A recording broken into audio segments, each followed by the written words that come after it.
Hello everyone. So I made a post I think it was like a day or two ago about an experience that I had, but I wasn't quite sure whether I was going to share it or not. I decided I'm going to share some parts, but I'm not going to share others.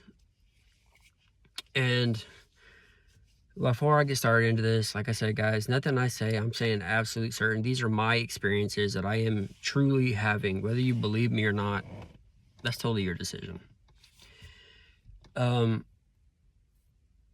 So as I was driving home the other day from work, I'm looking at the sky, and at first I start seeing some movement, like just normal. Like sometimes I see like black little shadows and stuff, and just other movements in the sky.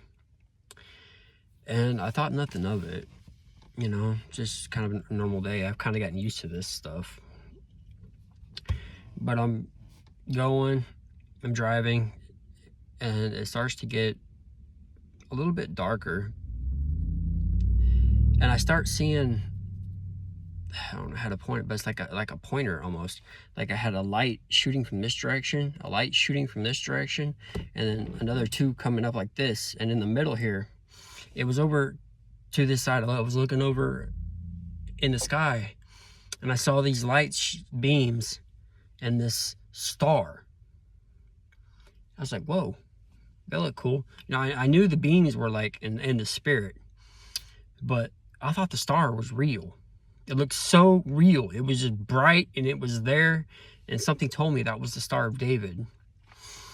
And I looked back for a minute, and I was like, that's what told me in my head, that it was the Star of David. And I was like, what does that mean? I didn't really get an answer for that, but I look back around, and it was gone. I thought it was a real star that I just happened to see lines pointing to it. And so I do need to cut my nails. I'm going to do that though. Anyway, and then it just disappeared. And I was like, I looked around. I was kind of dumbfounded because it looked so real. So I'm looking around the skies, and I don't see anything. I'm like, was that seriously in the spirit? And I heard the time has not come yet. And then as I'm driving, at first I see like a big blur again, like kind of how I did in the past, but I didn't make out who it was. And then that kind of dissipated a little bit, and I'm driving, and then I see this side vision right here. I'm just talking. I'm always trying to talk and understand things, and I'm like trying to figure things out. And I see, as I'm driving down the road at myself, I see a vision kind of sideways of, I thought it was Yeshua on a horse, galloping alongside of me. Like as I'm driving, he's galloping at the same time, and he says, I will always be with you.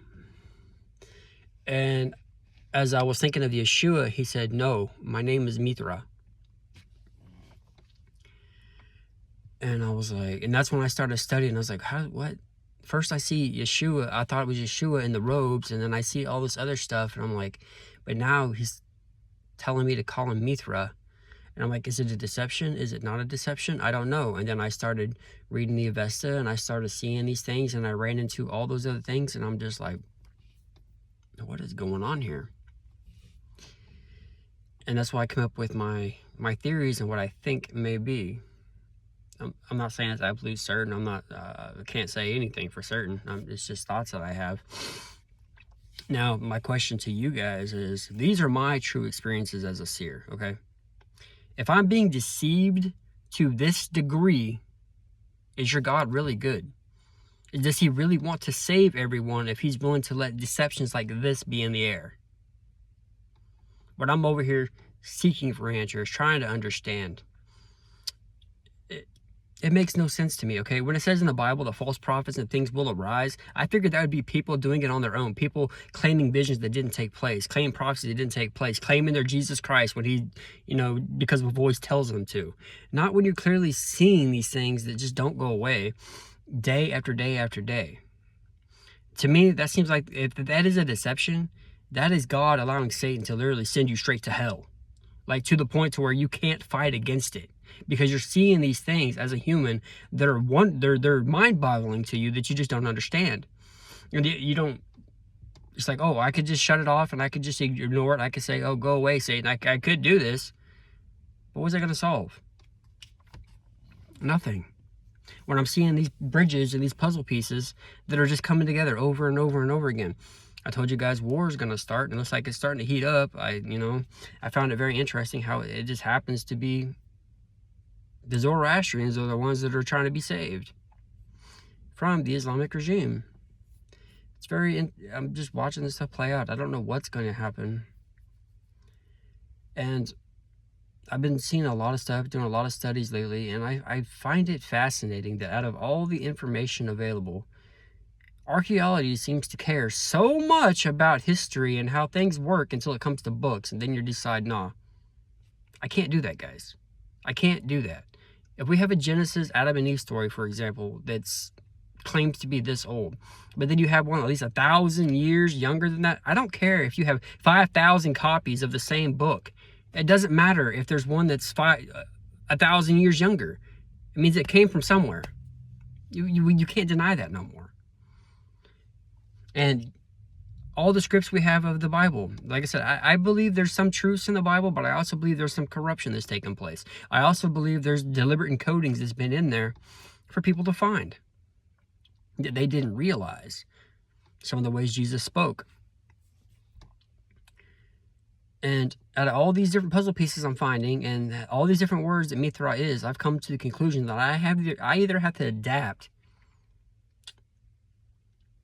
that Jesus is the Seoshant, possibly could be Mithra's spirit, could be Jesus, could be, I don't know if Izadas can be Pravashis or not, but it could possibly be Jesus's Pravashi. And if that's not the case, then there's just way too many similarities in the Avesta, then that story would have to be false. And that's the only conclusion I can come to. You can't have, I'm even reading right now in a book, in the Avesta right now, where there's these, I don't remember exactly where it's at. I'll share the pictures of it later. But it's literally talking about Mithra stopping spears from dealing damage. And then you have Jesus coming here and ends up dying by crucifixion, and what finishes the blow? It's a spear to the side. But I'm literally watching these prayers, reading these prayers in the Avesta of how Mithra, it clearly talks about a spear not dealing damage. And I just see these parallels all over the place, guys, that there's no way there's not something there. If people choose not to see it, that's your decision. But I'm going to the conclusion that there's more to this. A lot of things have been hidden throughout history. We see it. I believe Rome did not burn these books to preserve them. I believe Constantine burned these books to create his own narrative. He didn't care about Christianity. He wanted a political gain. And when they did that, they had to get rid of all the competition. Anything that didn't serve structure, like Gnosticism or anything else that had personal relationship with God or anything like that, was deemed heretical or evil because they can't control it. You can't control a personal relationship with God. The Quran did the exact same thing. Now, there's evidence out there that shows that Muhammad may not even existed. If you look into it, you can see that. Or at least that Muhammad didn't exist. I believe that Muhammad was a concoction of the Islamic regime to further their agenda of what they do today and what they've done 1,400 years ago. Now, if there was some person, which Muhammad is just a title, it's not even a name anyways. Even Muslims will admit that Muhammad's name was not Muhammad. That was a title. He had some other name, okay? But if Muhammad existed, more than likely he was a spiritual leader like Jesus was, who got corrupted over time to fit their agenda. That's why they burned a bunch of manuscripts and changed the narrative to what they wanted. Once again, claiming preservation. But why is it coincidentally always religious control that wins? What they can control. what Rome can control, what the Islamic regime can control. But anybody else that chooses to use a personal relationship with inner divine, because God is within all human beings. I don't need a church to have a relationship with God. I don't. I'd have it all the time. I witness miracles every day that normal humans don't see. And we're blessed. There's a lot of people throughout the world that have a personal relationship with God. And they don't need to have these structures. If you want to do that, if that's the way you do it, that's okay. I'm not condemning church. But the fact that they condemn spiritual practices, and that's, I don't know. Churches have changed a lot over time. Originally when they were built for control. And I still don't agree with Catholicism. I don't, how they condemn paganism, this and that, and like I said, I study into pagan belief systems, whether it's Thoth, whether it's this. It doesn't mean I worship multiple gods.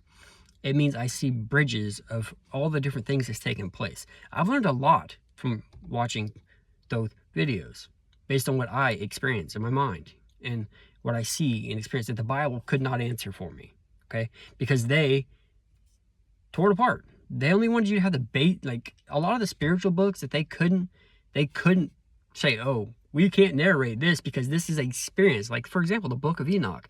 Whether that's true, whether it's not true, we don't know. It was a personal experience that they could not curate and narrate to what they wanted because it wasn't something that could be proven. So they threw it out.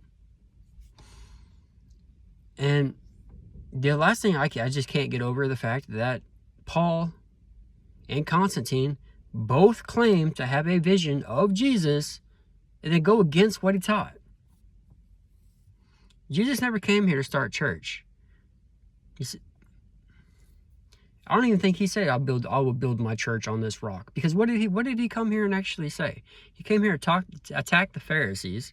He came here and told the woman at the well, there's going to come a time where you're not going to have to go to a temple. You're going to go into your room, shut the door, and pray to your Father in secret. He never said that. And he also said, for the praying with many words, thinking there'll be just all these other things. It did not. There's nothing that alludes to him building the churches that we have today.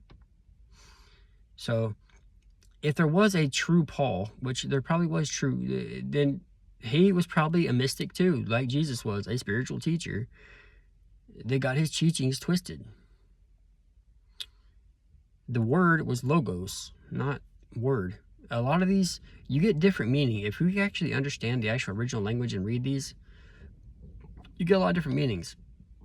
Like for example, a lot of the uppercase lords were considered I believe it was Elohim was the original word for it. Elohim. And they didn't like that because it's more polytheistic views. So they changed it. And how I don't believe some of the Old Testament was always God. And that's just not going to change. I read the Bible for so many years. When I was growing up, I heard these stories. When I was reading the Bible, and I was just like, why would a loving God do that? Why would a loving God tell people to smear blood on their doorposts? Because you understand, these people at this time, they didn't know what this meant. Whether it was symbolic for Jesus in the future, they didn't know this, okay? Smear blood on your doorpost, or I'm going to come through and kill every woman. I don't remember exactly. It was like basically everyone. I'm going to kill everyone that doesn't have this blood on the doorpost. I'm like, dang, that sounds kind of, if I wasn't, and if you see some of these rituals and the way they did these sacrifices, what would you think if you were just blindly looking in? You'd be like, dang, that's like a satanic ritual. They're over there sacrificing animals and blood, and it looked pagan, didn't it? Okay.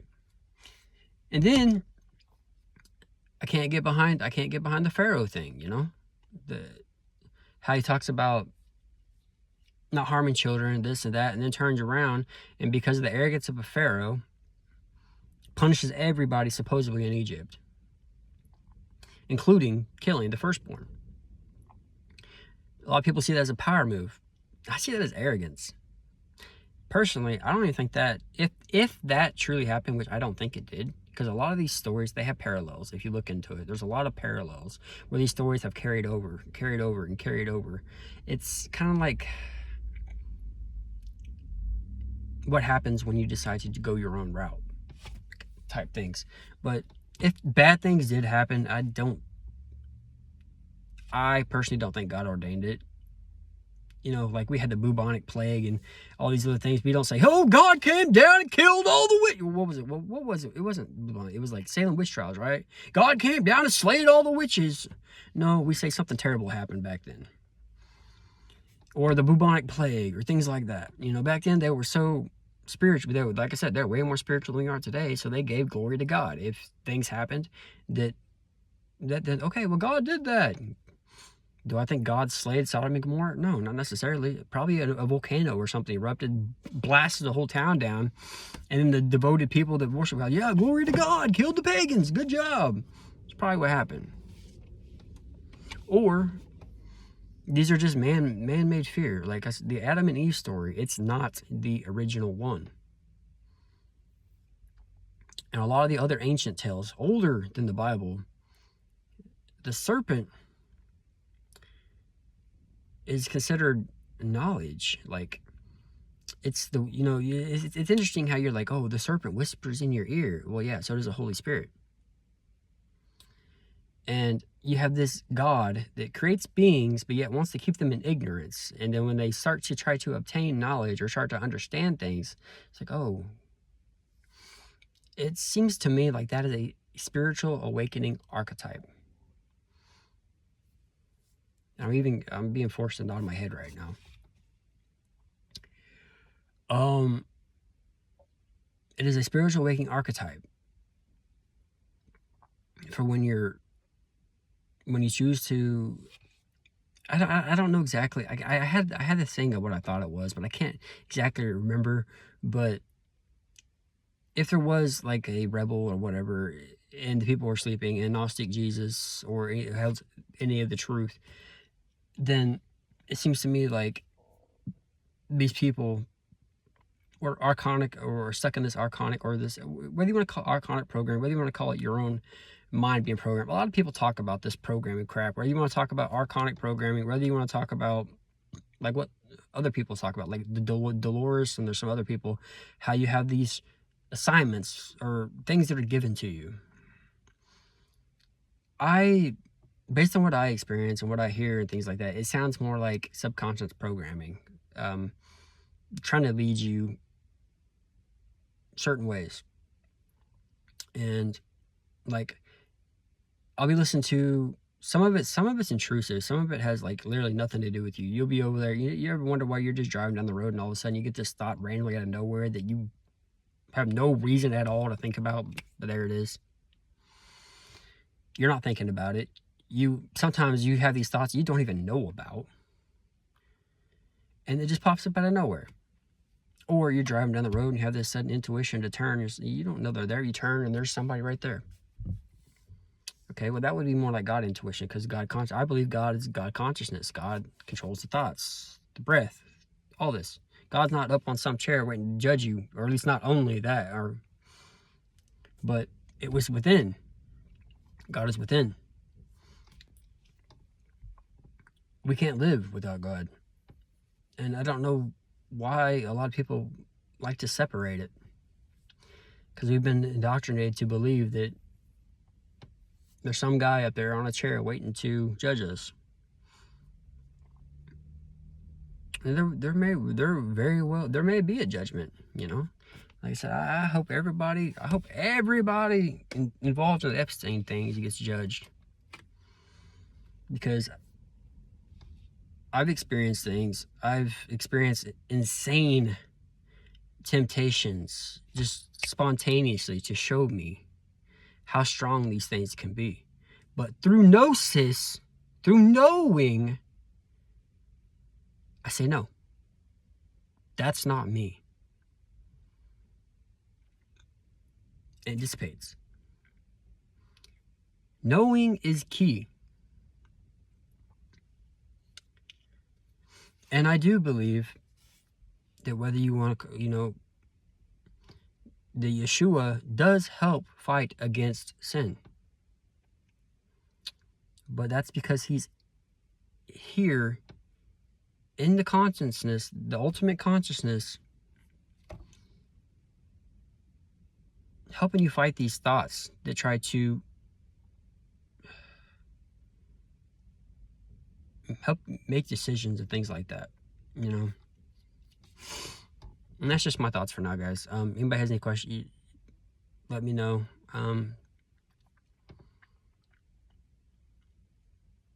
I may share other things if I decide to, but for now, that's all I'm going to share. I don't know what it means.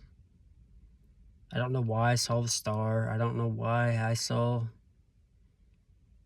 the being riding with me. I'm still wondering who the spirit was that was playing cards with me, you know, who the being was that saw. A few weeks ago, I saw in a dream this woman,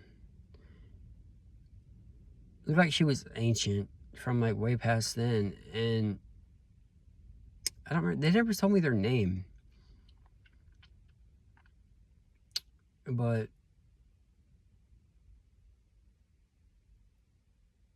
I don't know, I see a lot of people and it's confusing to me.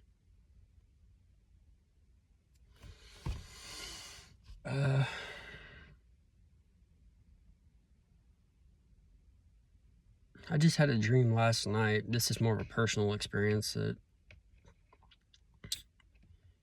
where I was walking around and I was looking at people,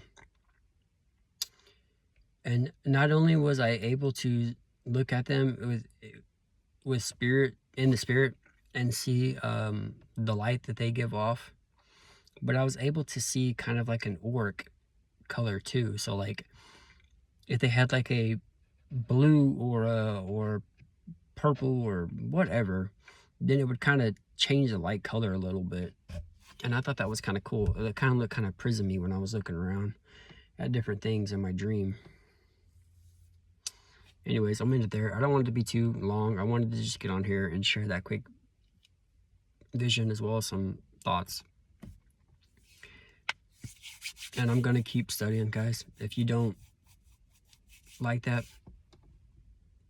don't like what I share, then you don't, I'm not forcing no one to believe anything I say, watch anything I say, read anything I share. That's your discretion. But I've made the decision that I'm going to keep seeking, because I'm seeing puzzle pieces and bridges everywhere. And in my opinion, I would rather follow the narrow bridge, which is seeing all these puzzle pieces, you know, putting together the Avestan prophecy and all these other things, than Rome's concoction of what they chose to write up. Because even now, I just saw the other day, we have like, what'd they say? 25 miles of an archive of books that nobody can touch. Why? Why do they have so many documents under lock and key? And while I'm at it, I'm going to share one other thing. And like I said, I'm not saying this is anything at all, okay? Nothing. But I just want to put it out there because it's just weird. I'm driving home the other day, and it's almost like curators outside of there. It was almost that's the feeling I got when I share this dream. But I'm not saying it's the truth. It's just what I felt, because I felt so weird. So this was like 2 or 3 weeks ago. I'm driving home.